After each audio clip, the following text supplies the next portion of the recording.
Valley family, it's your fearless leader, Harmony, and I'm excited to be back with you with another policies and procedures video.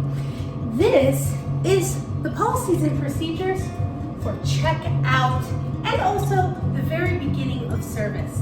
This area, called the Kids Sanctuary, also known as the OC Harms, is not available to children until 10:15. As you guys know, we have our little pre-service meeting in here from 10 to 10:15, and it's important that we continue to do so.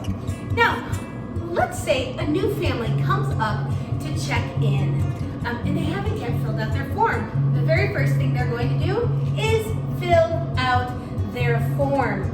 And once their form is filled out, we can enter them in the system.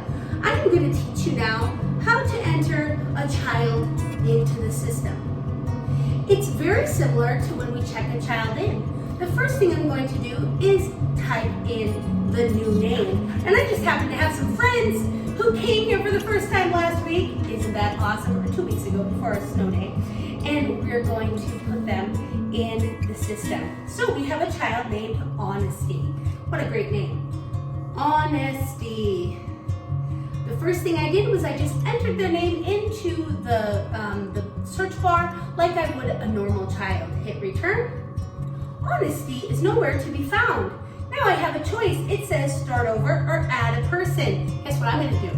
I'm going to add a person. Now what I need to do is create a new household for this child. So I'm going to say add to a new household. Click. And the first thing it does is it already put Honesty's name in the first name slot. So I'm going to put her last name in the last name spot, which is Morales.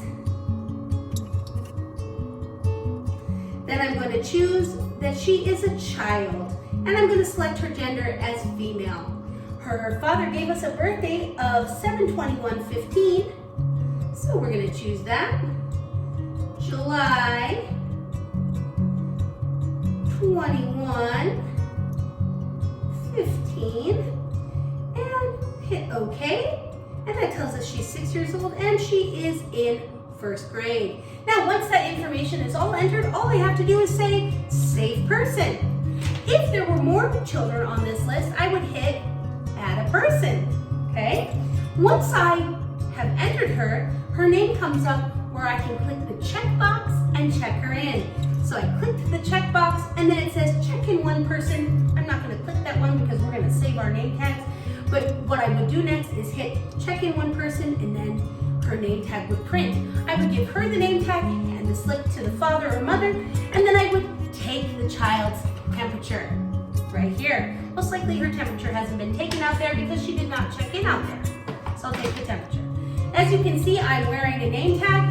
Very important. We must be wearing our name tags from the moment we start volunteering in Kid Valley to the moment we are finished. Now, at the end of the day, the person who is leading service is going to stand right here in the opening where children would be tempted to run out to their parents.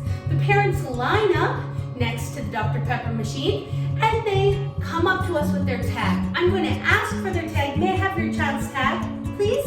And they're going to put it in my hand, hopefully. Sometimes they lose them, but hopefully they'll have their tag. And then I'm going to call the children's name that belong to this parent. Now, most of the time, I know the children, but if not, I can just ask the parent, oh, what were your children's names? Thank you. And then I'm going to call for the children, and they're going to come right up to the door. I'm going to take off the name tag from the child, make sure they match, and then pass the child to the parent. And I definitely recommend that you say something encouraging. Tell the parent something awesome that the child learned or the child demonstrated today in Kid Valley. Parents love to hear positive things about their kids, right? And that will keep the kids excited and happy and the parents excited and happy and coming back to us each week. Thanks for watching this policies and procedures video, and I look forward to seeing y'all on Sunday. Love ya!